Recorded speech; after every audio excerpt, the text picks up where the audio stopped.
nilqawkom għal proġett Xjentek, proġett imtella mill-Fondazzjoni Satar, fejn flimkien se nkunu qed nesploraw kunċetti ta' xjenza, teknoloġija u innovazzjoni b'mod applikat. Iktar informazzjoni se tkunu tistgħu issibuha fuq ir-rivista Satar fuq satar.org.mt kif ukoll fuq l-app tas-Satar. Flimkien magħna llum għandna lil Kit. Kit, x'tgħidilna dwar dan il-proġett il-ġdid Xjentek? Dan huwa proġett li joqrob ħafna lejn dak li naħdmu aħna dwaru. Jiena l-uffiċjal edukattiv ta' Design and Technology u nittrattaw ix-xjenza u l-innovazzjoni fuq bażi ta' kuljum mal-istudenti tagħna.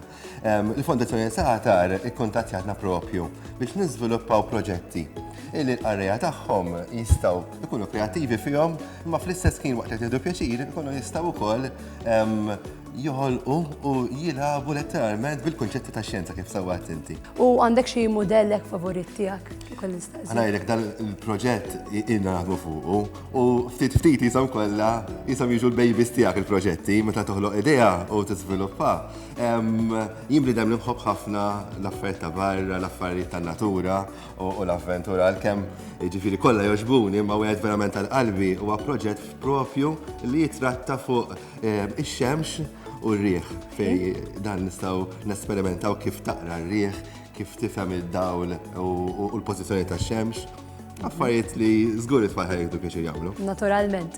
U l-istudenti kif ħajkunu qed igawdu minnu dan il-proġett fil-verità? Fil-verità, aħna konna verament minimali li tfisser li tajna vera ftit. Għax nixtiequ li l-istudent jagħmel ħafna hu. Jiġifieri mhux bħal meta wieħed ikollu coloring book u n-numru fejn ħajlu fejn jagħmel oġġett. Aħna letteralment qed intuhom dak l-ispark li għandhom bżonn biex jitilqu. Jiġifieri il-modelli li ħajati il-magazzin ħajkunu l-qafas ta' idea. Ħan nispjegaw ukoll flimkien kif tista' timraħ fiha, kif tista' tagħmilha, imma mbagħad l-istudent ħajpoġġi ħafna kreattività tiegħu hemmhekk. Li huwa anke proċess simili dak li nagħmlu fid-Design and Technology. Eżattament. Intuhom biss aħna fejn nixtiequ naslu, u mbagħad l-istudent irid jimla l-gaps bil-kreattività, l-immaġinazzjoni u t-tagħlim xjentifiku. Ekku, però jrid ikollu xi bażi ta' xi ħaġa dal-istudent biex jikkrea dal-proġett. Ekku, aħna ħajkun hemm dan il-mudell forma ta' flat pack. Mela flatpack huwa xi ħaġa li ċatta kompletament, nistgħu nimpustawha, nistgħu ngħadduha mal-magazzin u minna ħajkun nistgħu joħorġu partit maqtuwajn diġà. Maqtuwajn bil-ħsieb ovvjament u d-diżinjati qed tapposta. Illi flimkien meta jintramaw, inti għandek jew l-oġġett stess innifsu. Pereżempju għandna proġett minnhom li ultimately qed tibni rocket jew zeppelin. Issa dan minn xi ħaġa ċatta. Ġifieri hemm l-ħsieb sostenibbli wkoll ambjentalment illi inkunu verament qed nużaw ftit materjali u anke jekk jintużaw sewwa. U qed jintużaw anke mod li jistgħu jiġu riċiklati.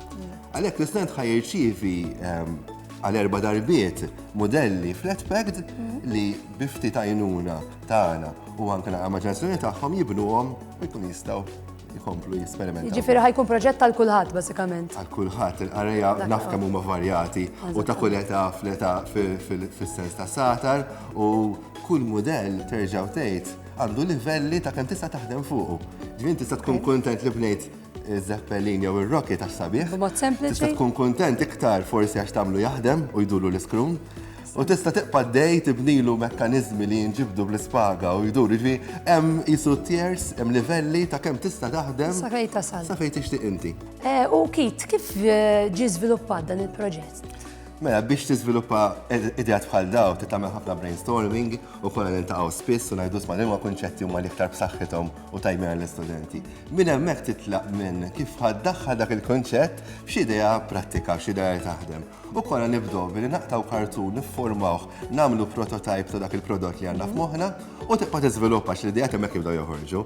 Minn hemmhekk meta tmexxi l-idea pass iktar il quddiem kollha niżżihom fuq il-computer, nusaw software biex jaħdem 2D u dak id-disin 2D li huwa two-dimensional jibda jinqata permezz ta' facilities li għandna f'DTLC, Blazer Cutter, illi jaqta' preċiżament il-partijiet propri li taħdem dwarhom. Okay, separatament qed narhom hawnhekk. Iva, fil-fatt huma peress li hemm 4 modelli ġew diżajn kollha minn qabel biex il-proċess mbagħad ta' kif jiġu pubblikati għal kulħadd għal qarrija kollha u mbagħad jieħu xeħta industrijali. Ġifieri aħna d-disin mbagħad kellna ngħadduhom għall kumpaniji li jagħmlu stampar u qtuħ industrijali u ikollok dik il-moment meta jisek ma tafx kif ħajġu lura x-xogħol imma Mażgur. dik huwa anticipazzjoni kif ħajkollhom il-qarja biex jaraw ukoll il-proġetti. Però dak huwa l-proċess illi mbagħad aħna nerġgħu nesperimentaw bihom u jkunu lesti għall-qarja biex jieħdu pjaċir bihom. Sewwa, u din diġà kien hemm xi indikazzjoni fil-rivisti li diġà ħarġu? Iva, fl-edizzjonijiet li għaddew kien hemm ukoll